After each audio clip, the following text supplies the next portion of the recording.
Maaaring ibang-iba sa nakita nyo sa nakaraan. Sapagkat ito ay hindi basta trabaho lamang ng isang pulis o iilang pulis. Ito ay kasaysayan sapagkat ginagawa natin ang mga bagay na maaaring magiging basihan ng iba pang mga gawain sa hinaharap. Ang ating mga kababayan ay nakatingin sa atin. At ako'y naniniwala na sinusuportahan nila tayo. Huwag kayong maniwala sa propaganda ng SMNI. Sila-sila lang ang nag-uusap dyan kasama ang iilang trolls na nakikinabang din sa pananamantala ni Apollo Kibuloy. Sinasabi nila na milyon-milyon sila buong mundo. Pero nasaan ang milyones nila nung isang gabi? Hindi nga nila napuno ang plaza na sa ating pagtaya ay nasa 2,500 lamang ang upuan.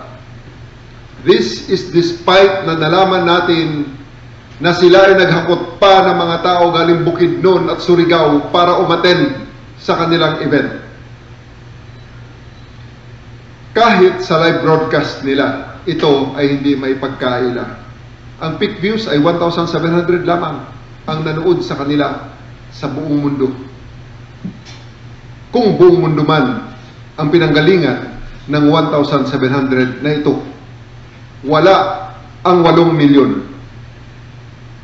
Ikumpara nyo sa mga comments ng ating mga kababayan sa mga shows ng mainstream media. Overwhelming ang suporta na ating natatanggap.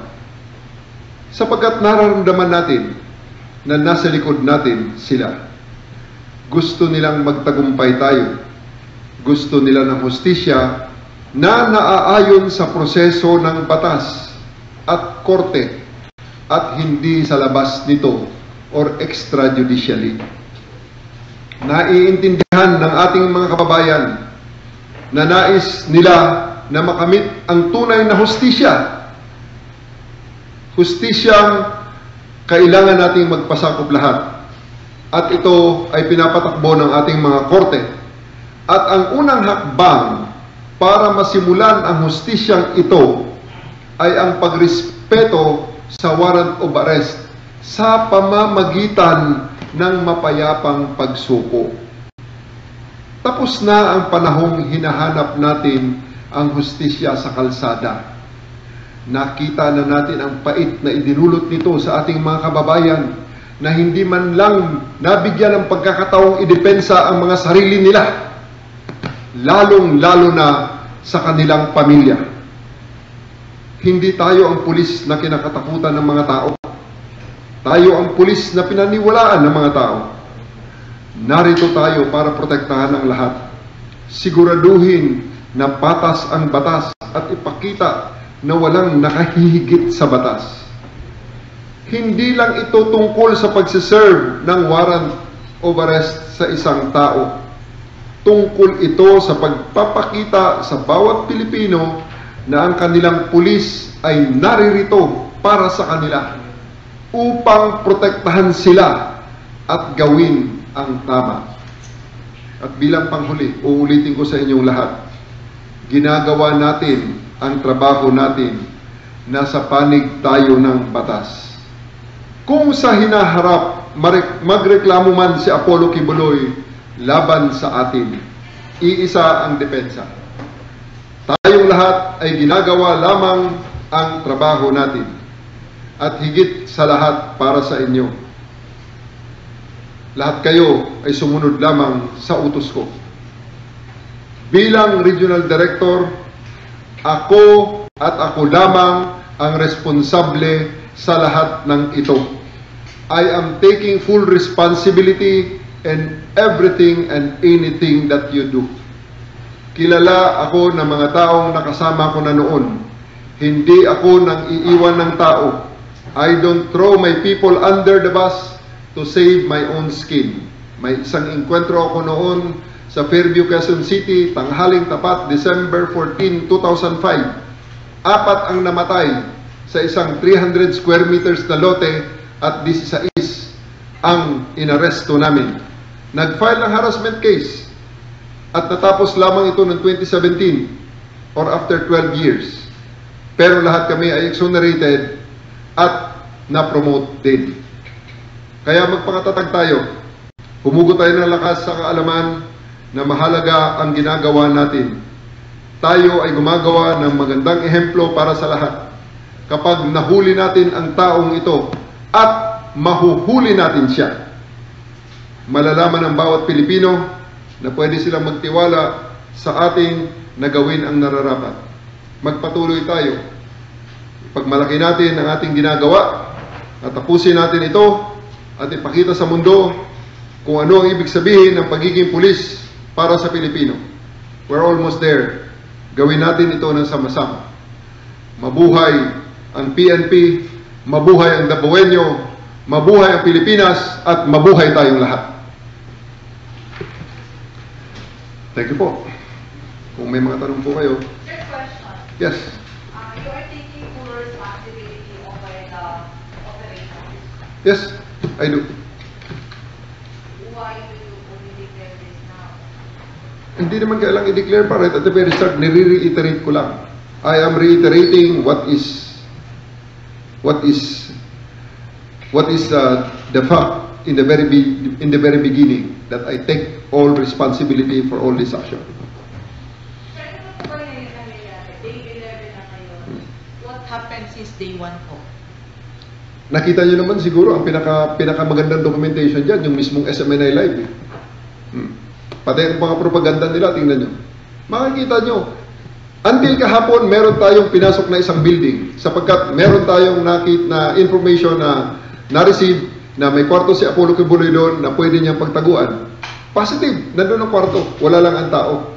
Kwarto na napakaganda, base sa mga gamit na nandun, ay kwarto na isang lalaki na tumutugma sa pangangatawan at size ng mga sapatos at mga gamit ni Apollo Kibuloy na napaliligiran ng iba pang mga maliliit na kwarto ng mga babae naman, base naman sa mga nakita nating mga gamit.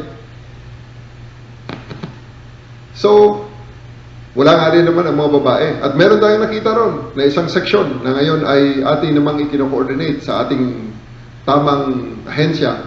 May mga minor tayong nakita. Alas 6 kahapon, umiikot tayo. Ang sabi ng mga tao doon, tulog.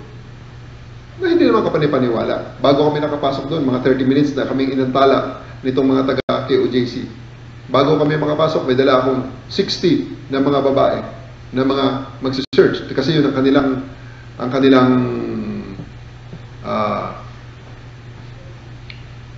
yun ang kanilang request na babae lang makapasok. Kasi halos lahat ng building dyan, ang mga nakatira ay babae. Si Apollo Kibuloy lang ang bukod tanging nakatira sa gitna ng mga babaeng ito. Totoo yan. So, kahapon nakita natin may mga bata, minor, 10 to 15 years old, mga tulog. Sabi, tulog ha, o nagtutulog-tulugan. Hindi na natin nasigurado dahil ayaw nilang papasukin ang camera, ayaw nilang papasukin ang video, which we respected. At doon sa 16 na tao ng mga babaeng pulis na aking dinala para sana maghalughog doon sa kwarto, sa building na yon, 10 lang ang kanilang pinayagan. Again, on their terms. So ngayon, hindi ko kino-consider na search na ang building na yon. I'm making a report na ito ay na-search natin on their own terms. Kaya hindi talaga makikita at hindi kami satisfied sa resulta nun. Kaya huwag nila kami sisihin kung babalikan namin at isi-search namin on our terms. Before this operation, lahat naman ng search na sinasabi ng certification ng mga nauna mga agencies at iba-ibang mga agencies na pumunta sa kanila na gusto pa nila ipakita sa akin. All those searches are made on their own terms, on the terms of the wanted person. So, paano yun? It is only now that we are asserting some of our terms na hanggang ngayon ay napakarami pa ring balakid on their terms pa rin. Okay? So, uulitin namin yan. Uulit-ulitin natin yan hanggang sa tayo masatisfied na talagang wala si Apollo Kibuloy. At totoo nga ang sinasabi nila na hindi nila alam kung paano kontakin yung tao. Pero sa ngayon, huwag tayong ma-sidetrack. Sinasabi ko sa aking mga tao, huwag tayong ma-sidetrack sa tunay na issue rito. Tayo ay nag-i-implement ng warrant of arrest sa isang taong nagtatago. General, clarify ko lang, ano pong building po yung maraming kwarto? At ilang pong kwarto dapat ang i-search nyo doon? Hindi ko na muna, in their defense, kasi tatamaan sila na kaplastikan ng kanilang ginagawa doon. Dahil learning institution yun eh. Pag pinangalanan ko ang pangalan nila, they challenge me, I'll take the name, I'll broadcast the name para makita kung anong klaseng edukasyon na kanilang ibinibigay sa lugar na yun. Ilang pong kwarto dapat ang search, General? Napakarami. Hindi nga namin, dahil 10 lang ang pinapasok nila, hindi namin matapos-tapos ang pagbibilang, ang pagdodocument, may harassment pa ng kanilang mga cameraman, may harassment pa ng kanilang mga abogado. So, we really gotta concentrate on our jobs. Sa inyo pong tingin doon sa kwartong sinasabi po ninyo na mukhang kay Pastor Kibuloy, mukha ba siyang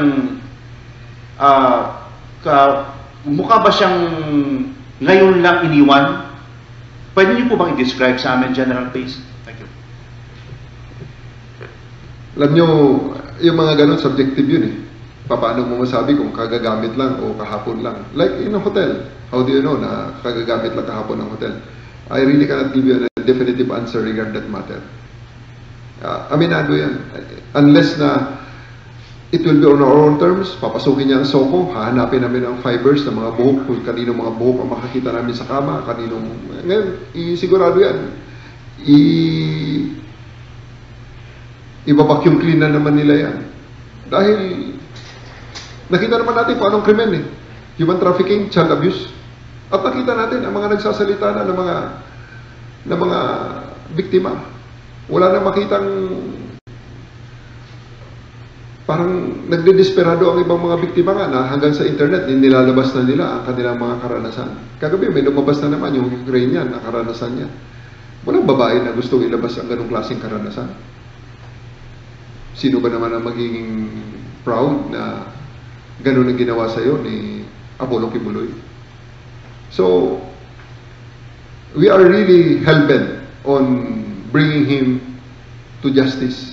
Hanapin, kung ito man ay makakuha sila ng legal remedy at patigilin kami ng korte, pangako ko, pag ako inutusan uli, gagawin ko uli ito. Hindi natin titigilan ito. Hanggang sa siya ay sumuko. At wala siyang karapatan na mag-demand ng kung ano-ano. Ba't kailangan niyang i-demand sa presidente ang mga papeles na hinihingi niya? Sino ba siya? Is he above the law? Ganun ba talaga? Lahat ng klase ng may mga warrant ngayon, di magde-demand na rin ng gaya niya na ganito ang papel, ganito ang kailangan kong assurance, ganito. Bago ako sumuko. Ano yun? Hindi naman yata yun ang nakasulat sa batas at hindi naman ng espiritu ng batas. General, sa press con po na isinagawa ni Attorney Torion few days ago, sabi po niya na pagtapos po nito ay i-hunt down po daw niya kayo at hindi daw niya kayo patutulugin sa mga kasong isasampalaban sa inyo hanggang sa inyo po pagretiro. Would you react to that, sir? Bring it on! Hindi ako gaya ng kanyang boss na magtatago. Haharapin ko siya. Kung makulong ako, di makulong. Di ba? Bakit? Hindi na naman ako ng first time na nagkawarrant yun Tingnan yung record ko, may warrant ako dati, nagpiyansa ako. Piyansa! Harapin mo sa korte. O, ano ngayon? Exonerated ako. General ako. Di ba? Major ako nung nagkawarrant ako. Hanggang ngayon nga, hindi ko pa nakukuha yung, naalala ko na naman yung piyansa ko. Dapat bawiin ko yun Hanggang ngayon, hindi ko pa nakukuha, 2,000. Maliit na kaso, pero di ba? Hindi ako kaya ng boss niya na magtatago at magsisisigaw, maghahanap ng hustisya sa kalsada. Mali yun. Kahit kaabogado niya tao Di ba? Kahit sinong abogado yan, tatawanan siya niyan. Si Noli Di Castro di ba? Si Kabayan, di ba? Hindi kami mali. Talaga ang dapat, pag ang tao may kaso, lumabas at harapin ang kanyang kaso. Anong mali doon? I-justify pa niya? That's wrong. That's wrong. Kasi pag ganyan ang nangyayari, paano na lang ang iba? Di pag nagkawaran, di magtago na rin at pagkatapos magde-demand ng kung ano-ano. General, specific ba yung mga search warrant dun sa mga rooms at yung mga PD ngayon? Diyan ba yung specify yung mga search warrant na nalagay sa mga property? Boss, walang search warrant dito.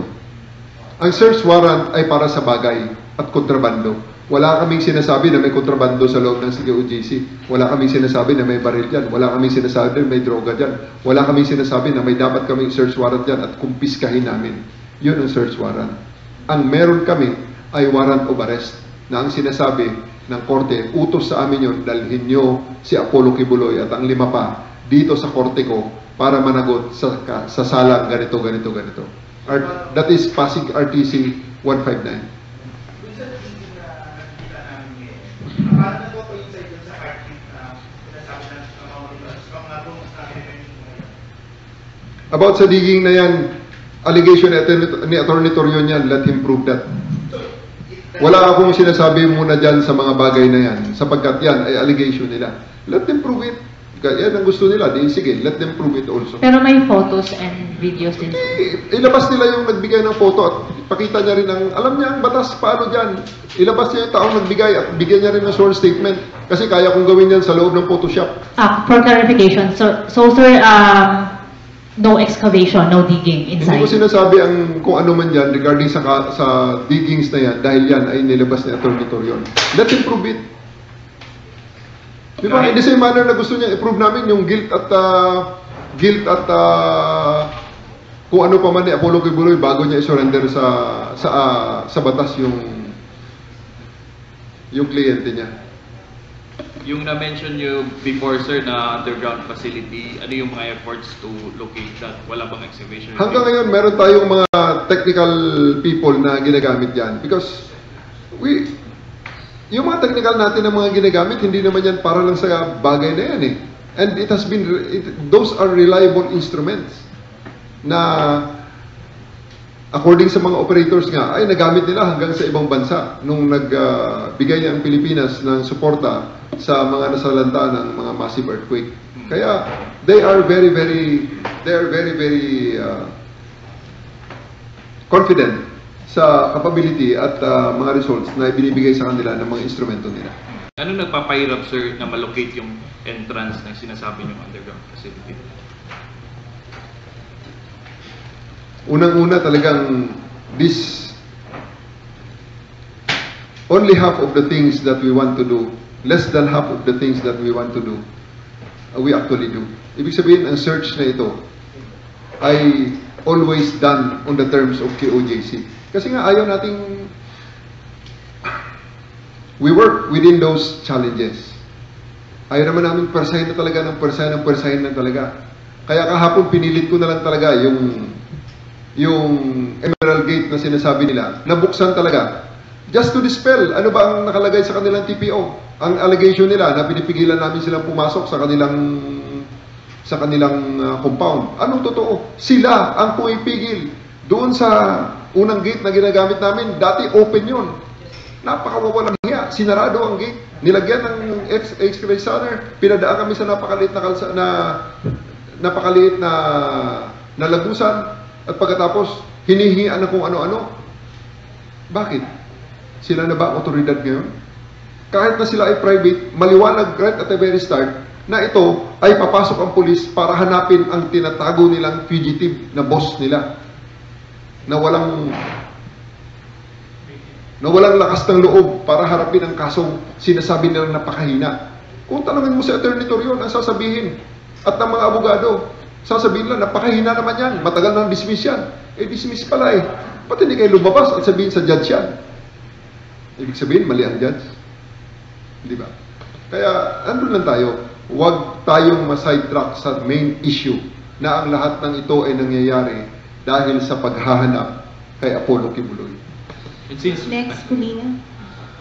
last week, sir, may mga umaalig ito na alleged US aircraft. Tumutulong ba ang US sa operasyon na ito, lalo't wanted din si Pastor Kibuloy doon sa Amerika?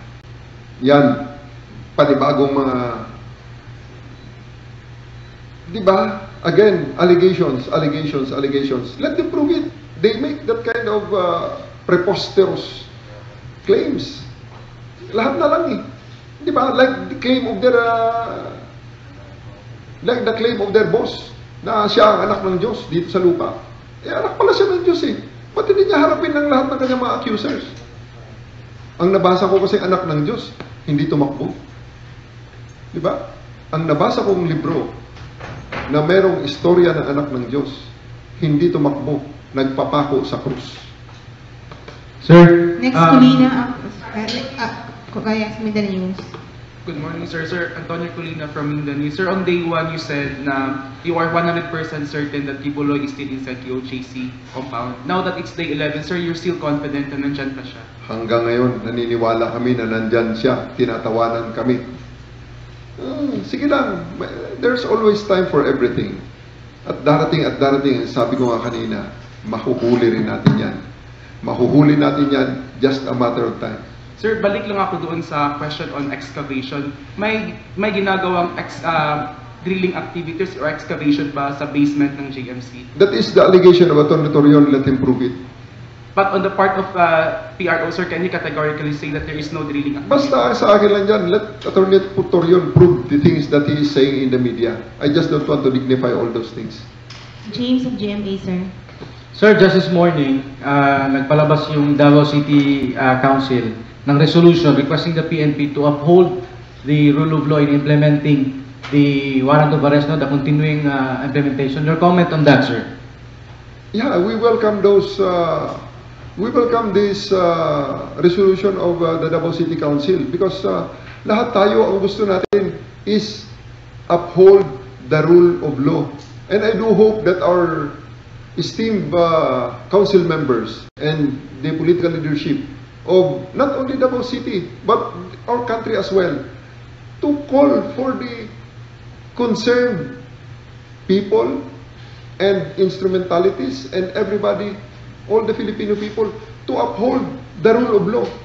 At central to this upholding the rule of law is the respect for the judicial processes. Babalik tayo sa pinakauna na nagsimula ng lahat ng ito. Ano yun? May mandamiento de arresto ang RTC sa Pasig at nagsasabi, dalhin nyo si Apollo Kibuloy dito sapagkat siya ay dapat managot dito sa kaso inaakusa sa kanya, human trafficking at child abuse. Sir, Doon tayo. So hopefully, I hope that the political leadership also make that call to Apollo Kibuloy and his followers na respetuhin nyo ang rule of law.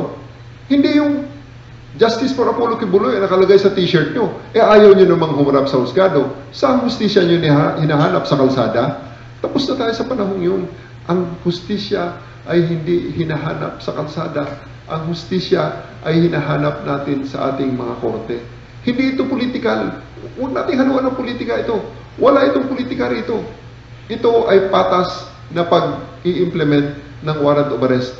Gaya na napakaraming tao ngayon sa loob ng mga kulungan dito sa Davao City at sa iba pang parte ng bansa. Lahat sila, dahil may utos ng korte na sila ay hulihin at ikulong, ikinulong sila. At meron silang mga court dates, humaharap sila sa judge, hinaharap ang